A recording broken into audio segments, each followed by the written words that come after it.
15 మార్చి 2024 శుక్రవారము.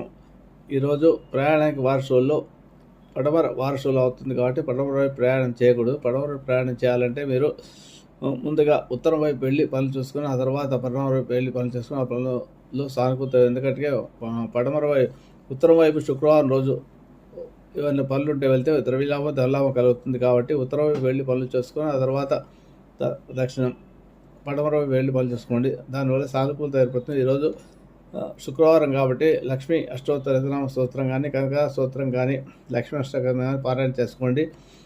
ప్రతి పౌర్ణమికి 9:15 నుంచి 10:15 మధ్యలో శివాలయంలో ఉండే రావి చెట్టు పైన లక్ష్మీదేవి నివాసం ఉంటుంది కాబట్టి ఆ రోజు నెయ్యి దీపంతో రావి చెట్టు మొదట్లో వెలిగించి ఒక చెంబెడు నీళ్లు పోసి 16 సార్లు ప్రదక్షిణ చేయండి. మహాదేవి విష్ణుపతి ఎన్నో లక్ష్మీ